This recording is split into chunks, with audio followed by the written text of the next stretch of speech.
Guys, thanks for joining us. If you're on the live feed, we appreciate you joining us today. This is our first episode of what we now call public policy. So we have been doing this for over a year now on a radio station in Memphis, and we are now moving to a live format, calling it public policy. But this show on Main and Mulberry is really focused and hyper focused on small town growth. And when we say small towns, we mean towns like Collierville, Tennessee, that have a population of around 50,000, some a little more. We look at towns, other towns around Memphis, Tennessee, but other towns that may be even bigger, like a Jackson, Tennessee, but towns that are really growing and expanding and kind of changing the face of what modern community is in these small towns. So we are not the news. I will tell you up front, we are not a news station. So we are not here to bring you the news. There are some great news stations that are doing that for you. And so we don't seek to do that. What we seek to do is look at modern community and help shape modern community. And what we believe at Main and Mulberry is that there's a tremendous opportunity with what's happening in these towns. There's explosive growth. There's growth in residential. There's growth in office. There's all types of movement that are occurring in these small towns all across the United States, especially in the South. And these towns are kind of have an opportunity to say, we have all this small town history. We have this heritage. Some of them have historic districts. Collierville, Tennessee, which we really look at it. Our model has a great downtown historic district, a Main Street district. And these towns really want to maintain that sense of community and that sense of purpose there as a small community. But these towns are exploding with growth and education and systems are growing and the towns are becoming more diverse and these communities are really modernizing. And they have an opportunity, and we all on this show and all of us watching the show have an opportunity to shape that community. We have an opportunity to be a part of what these towns can be as they grow. And we're all here to make sure, or to help to make sure, play our role in what that looks like and what modern community becomes as these towns grow in population. And so we talk a lot about the struggle between how do we maintain that historic charm while we're growing. And we have a couple of guests with us that are on every show, and we'll also have special guests as well that really play a key role in that for Collierville, Tennessee. So if you're from Collierville and you're watching this show, you're going to learn a lot about Collierville. We're going to dig into the things that are shaping our community, the happenings that really can affect our day-to-day lives. And we're going to discuss those from the pros and cons of all of these hot topic issues. So if you're from Collierville, it'll really impact you directly. If you're not from Collierville, you may be experiencing some of the same things in your own hometown. So hopefully you get a little bit of an insight as you look at what's happening in Collierville and as we expand out into some other areas that help to inform. And inform is a key word for us, because what we want to do is at Main and Mulberry is we want to bring the people to you in the background. And you're looking at a couple of them here that are working in the background every day, that are in the know, that understand the decisions that are being made. So we see a lot of chatter on social media and chatter at the grocery store and the coffee shop and people talking about growth. But the more we are all informed by these experts, the more we understand why some of these things are occurring. So we want to kind of bring these experts to you, let them speak to you, inform, and then we all play a part in modern community. So as you can probably tell there, I don't read from prompters. I don't read scripts. I probably said the same thing 4 times in that one speech. That happens. That's just who I am. So I'm not a professional host by any means, but that's me. And that's kind of what this show is about. So I want to introduce our co-host, our guest with us today. And first is Collierville, Tennessee Vice Mayor Maureen Frazier. And so Maureen, if you would just take a minute and kind of introduce yourself and what you do for the town and give a little bit of a background there. Hey, I'd be happy to. Thank you. Welcome everyone to the show. They put me on full screen. That's scary. I, like Keith, I am a member of the community. I moved here in 1995, and I currently serve as the Alderman and Vice Mayor for the town of Collierville. I was elected to this position. It is not something when I was growing up, I ever thought I would be in what I call politics. I always tell people that I'm an elected official, not a politician, because I do my best to make decisions based on what I feel is right for the community. A lot of times and I've learned being in this position, it's not my personal opinion. A lot of times it's a decision based on if it complies with the guidelines, the rules, the 2040 plan. There's a lot of homework that goes into making any decision. I am one of 5 aldermen. We have our mayor, Mayor Stan Joyner, and then there are 5 elected officials that serve with the mayor. We operate under a town charter, and that is a very lengthy document, but it sort of explains everything about the town, the incorporation of the town, the responsibilities of the mayor, the vice mayor, and the alderman. It's considered a part-time position. It can be very much full-time. We do have a full-time town administrator, Mr. James Llewellyn, and he has been with us for over 20 years. He is a wealth of knowledge, and he is such an asset to the town of Collierville and everyone here. But he is responsible for the day-to-day operation of the town of Collierville. And I work with him. I pretty much talk to him almost every day, if not several times a day. And my responsibility is to represent the citizens of Collierville, the tax-paying citizens of Collierville, the businesses, and help do whatever I can to make Collierville the best place to be. Great. Thank you for that, Maureen.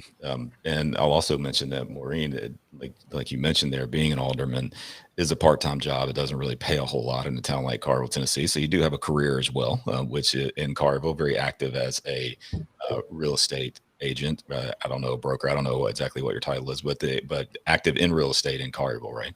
I try to be active in real estate in Collierville and the Memphis area. I do not have my Mississippi license. I do that, and it works out well because it's very flexible. I can be out showing property at night. I know when my commitments are with the town, and it kind of works hand in hand. Kind of keep my finger on the pulse with kind of what's going on in the real estate market and in the entire Mid-South area. I was out showing property in Arlington last night. So I go pretty much everywhere, but my alderman position is for the town. We'll put you in the penalty box, Maureen, for showing property in Arlington, but we'll talk about that later. Okay. Okay. Yeah, I think there may not be much choice given the Collierville inventory, but yeah, we'll talk about that later. So you just heard chipping in there is John Duncan, the Collierville Town Economic Development Director. And as we talk a lot on this show about economic development and explosive growth in these towns, the John Duncans of these towns are helping to steer that and are playing a primary role. So we on the show call him MC Dunk. He gets that name because of being on this show, but also John is kind of notorious for, in the small town of Collierville, for introducing things like the parade that we have and some of the tree lighting, things like that. You see. I think John Duncan never wants. He feels most comfortable behind a microphone, so we call him MC Dunk. He does a great job with it. I sleep with a microphone, actually. Come to my house at night. So John, tell us what an economic development director does and a little bit about yourself. Yeah, thanks, Keith. It's great to be on the show. New format. I love it. I'm a native Texan. We've been in Collierville about 25 years. I have worked for Johnson & Johnson, Mobile, Alsac St. Jude, the Memphis Chamber of Commerce, and I've been the Director of Economic Development for Collierville now for about 7 years. I was hired to help take Collierville's economic development strategy from being thoughtfully directed to being more strategically managed. And what I do is I recruit office users, a corporate headquarters, a regional office, a district office, tech center, R&D center. I also pursue industrial development and recruit logistics and warehouse type users, as well as advanced manufacturing. And then really the third leg of the stool would be commercial development, primarily restaurant and retail pursuits, marketing the community as a place where you need to put your enterprise for growth and success. So at the end of the day, Keith, I'm really sort of the sales and marketing guy for the town of Collierville as it relates to relocation and expansion of office, industrial, and commercial businesses. Okay, great. Thank you for that. So you're looking to what the town has in terms of open development and looking to solicit, try to find the right places to come to town to build the kind of the makeup of all the different things that a growing town needs, from all these different elements of commercial to office and restaurant, retail, all of these pieces, and kind of help that process along. And this is a full-time position in Collierville, Tennessee. In other towns, they may not. It may reside with the Chamber of Commerce, or it may not have it at all. But this is a dedicated position that Collierville has to try to steer the growth of Collierville, right? Right. And you look at the communities that we benchmark against: Chesterville, Missouri; Carmel, Indiana; Overland Park, Kansas; Alpharetta, Georgia; Round Rock, Texas; Plano, Texas; Scottsdale, Arizona, etc. All of those communities have an economic development presence because they've got opportunity, as do we. We've got land, we've got infrastructure, and we've got a product that not only residents want to be part of, but businesses want to be part of as well. So it's my job to sort of work on the puzzle and the mosaic that is Collierville and try to place the pieces where they're most strategic for our growth and sustainability. Gotcha. Makes sense. And I think it's a good segue into understanding. We've talked about the role that kind of Maureen plays, and the board of mayor and alderman play, and the town administrator, and then the dedicated economic development director. And a lot of this is about managing growth. But it's important to note that in Collierville, Tennessee, there is something that is called the 2040 plan. And this has been out for several years now. Maybe it came out around 2010 or earlier. I don't know. Maybe you guys know, but it's a documented plan that outlines everything from zoning to where we expect Collierville to grow, where the town is expected to grow. And so that plan is kind of in effect, but it's a guide. It doesn't always come out exactly right. Like, it didn't call for the brand new high school and what was going to happen there, and that changes things. So it's a moving document. It's an evolving document, right? But we do have a guide of where Collierville is going to grow. And one thing that is interesting to me is that it calls for population. It expects a population of 75,000 in Collierville. And Collierville has maybe 55,000 now. So if there is plan to go to 75,000 over the next 19 years, you're going to see some pretty big growth there. That's a pretty big percentage. Do we think that we're still on track there? I know, John, you look at this a lot because you're looking at what the population is and presenting that to potential businesses that may be coming here. Do we think that that's where Collierville's going, is 75,000 population? That's a great question. You know, the 2040 plan is a roadmap. I mean, back in my old sales management days, I used to tell my guys, you know, Sir Edmund Hillary, who climbed the top of Mount Everest, just wasn't wandering around and somehow ended up on the top of Mount Everest. He had a plan, a detailed plan. And so do we. We've got a roadmap. We've got a plan forward that's going to take us from where we are now to where we think we need to be and want to be in the future. And it looks like 20 years from now, we'll probably be in that 70 to 75,000 population zone. With what's happened of late with COVID and you know, maybe the changes in work and things like that, you know, maybe we're going to end up in the high 60s 20 years from now, but we will see. But we have a plan to get there, be it 67,000 in 20 years or 72,000 in 20 years. We have a plan, a road plan, an infrastructure plan, a map that says this will go here, that will go there. And as we roll forward and we recruit and we pursue, we place people in the parts of town that we have thought through and thought about. So it does remain organized and it is meaningful and it is impactful, but we have a plan. You can't do what we're trying to do without a plan. And we've got one. And Keith, I would encourage people to go to the Collierville website and search out the 2040 plan so they can see the specifics about where we are headed. And I'd like to participate in that. That plan was put together by a group of citizens as well as members of our planning department and staff. So it had input from the entire community before that was put into place. And it is, as you guys both mentioned, it is a living document. It changes. When the decision was made for the location of the new high school, that high school was actually in that land was in unincorporated Shelby County. So part of the process, we had to annex that in. Well, whenever you have a school, a lot of times you want more houses by the school so people can walk to the school. So there's some additional growth that's going to be happening in that part of Collierville around the high school, mostly residential. There is a parks proposed north of the school. So it kind of, the living document is so important as to what the future will bring for the town. And John mentioned the website, Collierville.com. It has a map gallery.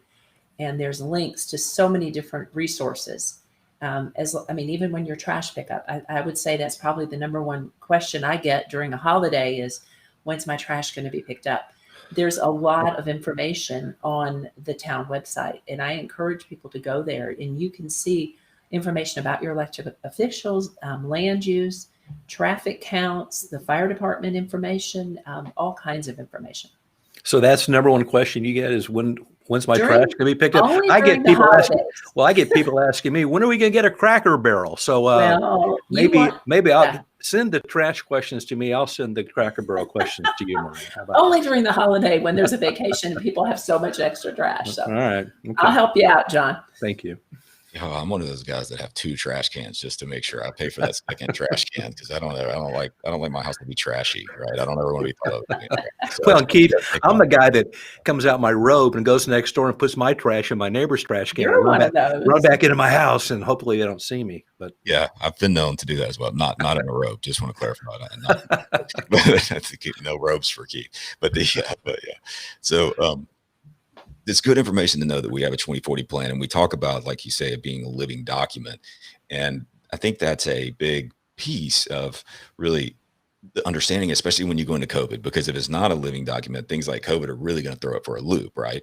So it is going to change right now. And the 2040 plan is changing. There's some information that came out from one of the news outlets this week about sales tax revenue. And we talked about how Collierville made it through and was able to budget for 2021 without even, I think, really having to pull much from a rainy day fund. And so not a lot of budget cuts, no raising taxes. So a lot of things help sustain us through that. And one of those is the big box retailers. As much as I hate to say it, I'm a small business guy. You guys know that. I really support small business and local small businesses. Some are doing okay, some are not.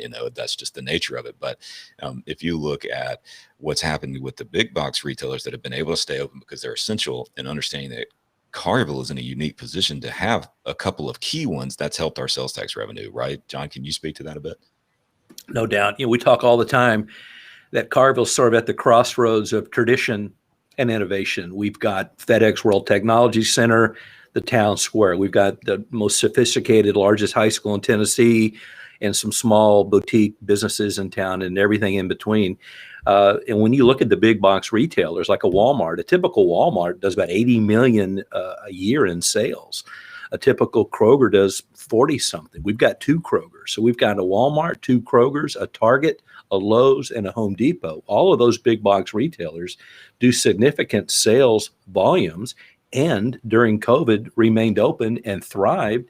And that really helped us to sort of navigate the choppy waters of COVID, because we've got the big box retailers.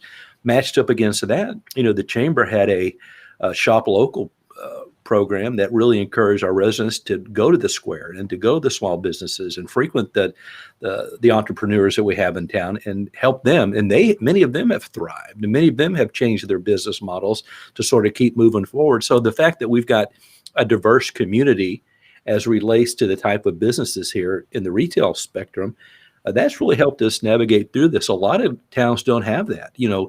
Germantown doesn't have a Walmart. Germantown doesn't have a Lowe's and a Home Depot. I know they've survived and thrived in other ways, but the fact that we've got this diversity of businesses in town, that's really helped us move forward mostly unscathed through all this. Right. So that's really helped that we have a community. And I think it speaks to a little bit of the deliberate nature and of building out a town. I think of it like playing that game Civilization, right? So you get all these things that are interworking together to make up a solid town. And Collierville's doing a pretty good job of that. And as is illustrated by having this mix of these local, and again, great job of the chamber there, this push for local, and also having the big box retailers so that you can provide those staple type things when you're in a downtime, but also they're frequented pretty well when you're in a good time. I've never been to Target and the parking lot's not full, pandemic or not, right? I mean, and my wife's car is like programmed to go there every time she leaves the house for some reason. I understand. I think it stops by there, and she's probably going to get on me for saying this. I think she's watching, so unless she's at Target, but so the growth and the sustainability of the town from a sales tax standpoint is good. But there still may be some adjustments needed to kind of the 2040 plan. And I think that that gets us into maybe a little bit, Maureen, that if we're going to have a 75,000 population, and I know we got a long time before we get there, but population right now is not growing as much maybe as it was because of the real estate market, right? And because of some of the limited inventory in the real estate market. I think, Maureen, you were telling me before the show that there's a lot of people approved to buy houses, but there's no inventory. There's not enough inventory. So can you speak to that a little bit? I would love to speak to that. And I think a lot of it is part of COVID, and what has happened with the cost of materials. What has happened is a lot of the builders have slowed down in the building because they can't get, a 2x4 used to be $2. Now they tell me it's $6. So the costs of construction have gone up. So there's a lot of developments, real estate in the pipeline that's coming. It's just going to take a while. I don't know, Keith, when you built your house, maybe it took 4 to 5 months from, pouring the slab until it's completed. Now there's telling me it's taking 7 to 8 months. So the time frame is taking longer. There's a shortage of appliances. I don't know if anybody's tried to go to Lowe's and Home Depot and the local stores to get appliances, but there's a shortage of appliances. And a lot of that can be contributed to COVID, where the distributors had to close down because someone may have gotten sick or they had to quarantine. And so it shut the lines down. So there's a whole lot of what I call the domino effect in this. I've been in the real estate market now 14, 15 years. And typically there's been between 500 to 700 homes for sale in the town of Collierville. Yesterday when I checked, it was like 52 houses. So the people that want to move here, there's not a whole lot to choose from. And there's some people, we call it the move up market or the move down market, where your house may be too big or too small and you want to change. However, you don't want to put your house on the market because there's nothing for you to buy. So there's a lot of that going on. And so hopefully it's going to take a while. It's going to be a little slower. Some of the folks that are moving, a lot of their priorities may have changed. You see more information with COVID, more people putting in pools. I understand pool contractors are backed up, outdoor living spaces, because people are entertaining at home. They're not traveling as much because of COVID. So I know over the holidays, we were home a lot more than we typically would be during a holiday. So it's kind of the needs and the wants are changing. We know the houses will be coming. There's just going to be a little bit of a lull. Maureen, another thing too in our town, that the highest percentage of population is in the 55 to 65 zone. And a lot of people in our community who are turning 62, 65, 67, who are retiring, are aging in place because this is a great community. They've got connections and friends here. They love their church, the shopping, the weather's great, parks, activities.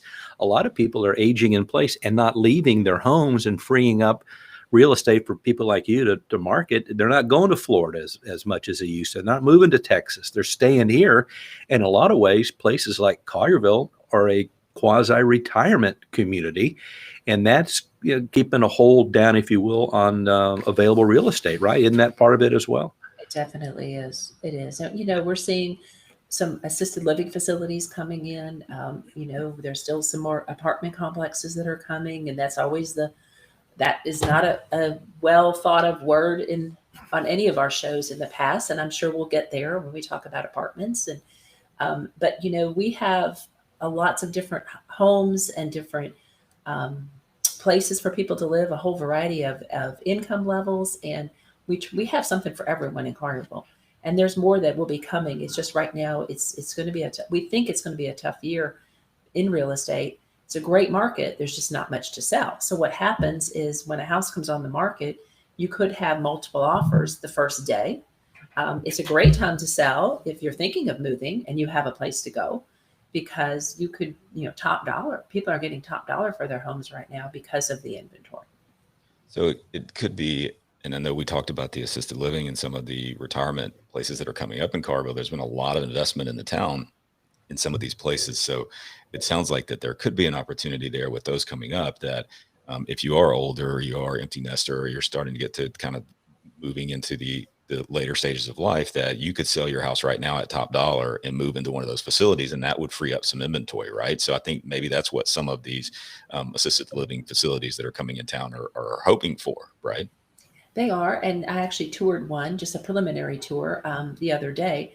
I was teasing my husband, I was going to put him there, and the price included dinner. And he's like, if I can get dinner every night, that's awesome. So he might be listening too, and I could be in trouble. Keith, we'll be in the same doghouse, but That's right. anyway, it was really nice. And what we see too, because like John said, Collierville is a place for everyone. There's a lot of parents that want to be close to their grandchildren. So Yep. they're looking for places in Collierville where they can, whether it's a townhouse, a condo, a 3-bedroom, 2-bath, 1-story home, assisted living, an apartment, something where they can be close to their grandchildren. That's what the assisted living developers and companies tell me. They're not coming here because there's a bunch of old people here. They're coming here because there are kids and families here, and these retirees and the parents, like you said, Maureen, want to be by the kids. And this is a family town. In fact, by 2025, the biggest percentage of our population is going to be 35 to 45.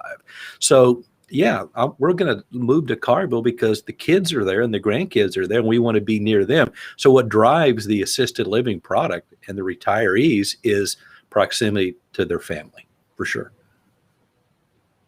So, John, is there the retirement developments? Is that some of the things that you might see as an opportunity in Collierville, and you help to try to recruit? I haven't necessarily actively recruited that product. I have helped them. When they called me, I've given them data and stats and trajectories and trends that I know about, but I don't really actively recruit that product, but I do support it and kind of shepherd it once it looks like it's maybe going to make a decision to move in our direction. But I really spend most of my time in the office, industrial, and restaurant and retail world, as well as supporting the folks that are already here. Gotcha.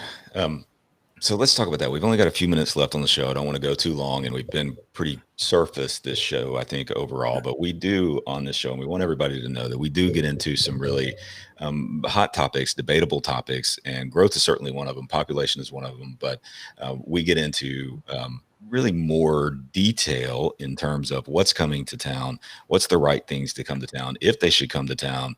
We get into things like the roads that I think we might talk about. That's a hot topic of repaving the roads. We talk about everything from the landfill to all of the type of things that are happening in Collierville. And we're going to get into that in future shows.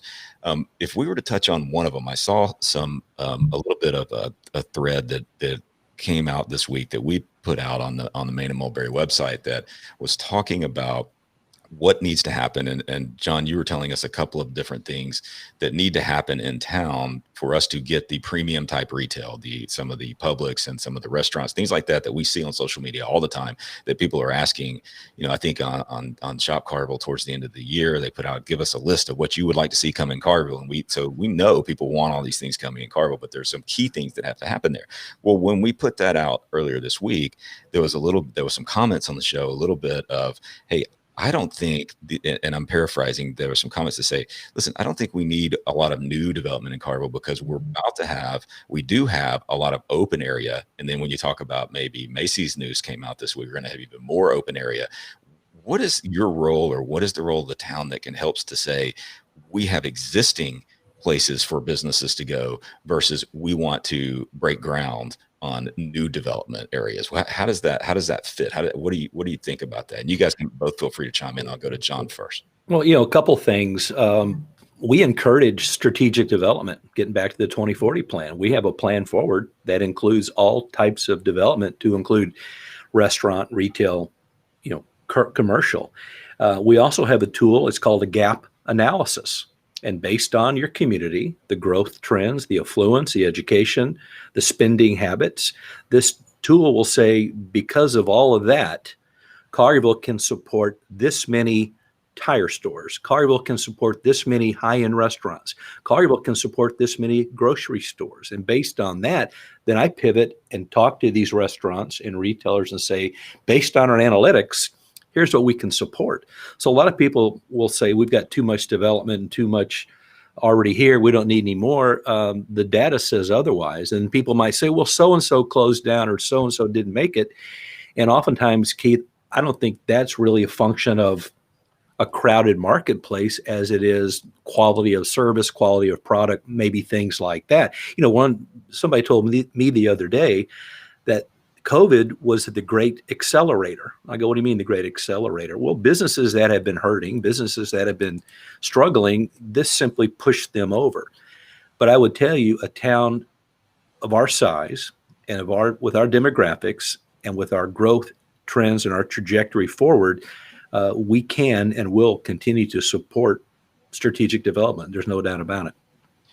And some of the things that have gone out have not just been in Collierville, right? Pier 1, Macy's. These things are not just going out in Collierville. These are things that these chains are going out nationwide. So it's not just indicative of Collierville. I think some of the question is, though, and maybe we can move to Maureen a little bit. If there is existing open space, do we try to steer people towards that, or do we need new development? Do we need to break new ground? And so I don't know. To me, it's a little bit outside of the realm of the town or even economic development. I mean, it's a business kind of comes to town and they decide, oh, this is a good spot for me and it's vacant, I might take it. Or they may say that, I want to break ground because I want to build a different type of facility. And the economy and capitalism, all those things are in play there that kind of govern that. That there are places that are, this is really suitable for a restaurant because this restaurant went out, or this is really suitable for this type of business, and I've got this available inventory for you to move into right now. And developers are hoping on that when they build these centers. So is there a role that kind of says we want to help these developers fill up their area before we really kind of solicit to new areas? And again, this is not as much coming from me as this is some of the chatter that I saw on social media saying, hey, we need to fill up our existing. You do hear that a lot. And I'll tell you, that is not a role that I play as far as steering any business. I mean, if the business wants to come, and that's why it's awesome to have John Duncan, he's kind of like our spokesperson, our first point of contact. I know a lot of people do contact the Chamber of Commerce, and John and the Chamber work close together, but it's giving them the information. The hot button on social media, other than wanting a Publix, is also the old McDonald's. Why can't we put a restaurant in the old McDonald's? Why doesn't somebody go in there? Well, that's not really up to the town. My understanding, and John, you can chime in if it's just not correct, but McDonald's corporation owns that store and they won't allow another restaurant to go in there. So unless another bank wants to come or something else, it's a reuse. Well, sometimes it's more expensive to modify an existing building than it is to build a new building. So it really depends on the development and what they're wanting to do. Now, of course, there are some empty stores. My office is on the town square. We hear a lot on the town square is, the type of business. Some people complain they don't want an HVAC store on the town square. Well, is that something that we have a say in? It's not. It's the property owner. It's the person that owns that business. They are looking for people to come and lease their business. And if they can get a lease from an HVAC company, then nothing else is coming, then they're going to accept that. So until, we all have to work together on it. But as an elected official, I don't steer. I can't tell, the landowner, hey, you shouldn't put an HVAC contractor there. Obviously, they're paying their rent and they're supporting the square. Hopefully, the people that shop there or the employees are, eating on the square and they're shopping on the square and they're going to Hewlett and Dunn for boots and whatever they may be. But it's better than having a vacant business. I agree. But we can't dictate who and what comes in. Yeah, we can't stand at the border of Collierville and say, halt, who goes there? Hamburger enterprise. Well, turn around. We got too many of those. It doesn't work that way. And we've talked about this before. Real estate development is risk averse. I'm going to build a multifamily. I'm going to build an office building. I'm going to build a retail center. They analyze and they scrutinize, and they don't want to take any risk. The same way with a retailer or a restaurant, they analyze and scrutinize before they make decisions to move forward as well. So we're open for people to come here and be part of our community and be part of our tax base and be friends and partners, et cetera. So we can't really tell people not to come. And when they express interest to come, we can help them say, well, we've got a handful of sites that might work for you, sir. And we help facilitate from there. I think both of you guys are making really good points. I mean, if I am if I'm a developer and I have places to lease and it's open and I'm not getting any lease dollars from it, I'm going to accept whoever. I'm not going to be that picky and choosy, right? If I need if an AC place comes in and says they're going to rent my space, well, I need to rent that space. It's just costing me money, right? That's just commerce. So you can't be picky and choosy to some extent. On the other side, you've got what John, what you're saying is that the businesses that come in town want the best way to be successful, I guess, the best opportunity to be successful. Well, if I'm a department store, I might not choose a space where a previous department store that went out was, right? Because I saw one go out, so I might think through that because they want to be successful. And, I saw some other chatter. We talk about grocery stores a lot, and the Publix, we were talking about potentially Publix coming in town, title at post there. And that's not a real thing that we're talking about. We're not courting Publix. We're just using that as an example because people talk about it a lot. But some of the other chatter was, hey, I wish that we still had I think it was a Cecil's or something like that we had an alternative to Kroger. That's commerce based too, because I think some of the background information, and we talk about informing here a little bit, is that Cecil's was purchased by Schnucks. Mm-hmm. Schnucks created a grocery store in Collierville. Sure did. And then Kroger bought that grocery store, took over that space, and didn't allow another grocery store to go in there. This is commerce that the town is not really playing a role in. This is capitalism. This is Kroger saying, hey, we're going to knock out some competition and we're going to drive some traffic to our stores. The town can't just say, Kroger, you can't buy Schnucks. Right. I mean, these things are happening in the background, and these things are playing out the way that the population has them playing out. Who's frequenting, who's going to these stores. So it's not really completely in the control, I guess, of the town, or even, John, from your standpoint, from an economic development standpoint. Right. Well, and I've talked to Schnucks, and I'm glad Academy took the old Schnucks space. And an average Academy does 35, 40 million a year. That center with Target and Academy is strong. That's an affluent, vibrant retail center. But Schnucks told me that they found the Memphis grocery market very challenging. It was dominated by Walmart and dominated by Kroger, and also dominated by a lot of small independent stores. And they found it to be a very difficult market to compete in. And trust me, do other grocery store companies know that? Do the consultants in that industry share that type of information with others? Yes. So for a Publix, for example, to come here, I think the Memphis grocery market in a lot of ways needs to change. But for Publix, since you brought it up, right now they're focused on the Atlantic coast. They're focused on North Carolina, South Carolina, Maryland, Virginia. In fact, they're building a new 1.2 million square foot distribution center in North Carolina to support their Atlantic coast growth. So that's where they are, and that's where they're investing at some point down the road. And we've got relationships with them. They might come in this direction, but for them to come in this direction, it's not going to be just one store in Collierville, Keith. It's going to be multiple stores in this market, a market that has proven in the past to be somewhat challenging for folks other than Kroger and Walmart. Right. And it's business based too. And I think some of the frustration from the population is, okay, I see Germantown with Whole Foods and with the Trader Joe's and those type of things, and we don't have those. But that's not at play necessarily at this level. It's at play at a commerce level. So they are doing their statistics, they're looking at the data, and they're saying this is the best place. And this is very scientific. So when Whole Foods decides where they're going to come, they've done the market research. They've determined that it's not going to be supportable or sustainable in the middle of Collierville. They needed to put it right where they put it for it to work, so that they could pull some from Collierville, they could pull some from East Memphis, they could pull a little bit from South and North. And so it's central. And yes, that creates an opportunity for Germantown to have some sales tax revenue that Kroger does not. And but the more that we support strategic growth, the more that we support more officing here, more residential, those other things, then those things start to come. And I think that's what you were talking about on the clip that we played, is that the more that we grow in those areas, then we will have more opportunity for that to come. And I think we're at about 45 minutes here. And so I don't want to go too long and lose our audience. maybe we'll pull some clips for this. Next week at 10:30, we are going to be on this show again. We're going to get into some more hot topics. Maureen is going to come back next week and give us a really good update on roads. So if you're watching this show right now and you're listening to this show right now and you're doing it while you're dodging potholes, Maureen's going to address that next week. So she's going to talk about potholes and road repavings and those type of things. So your favorite subject, Keith, isn't it?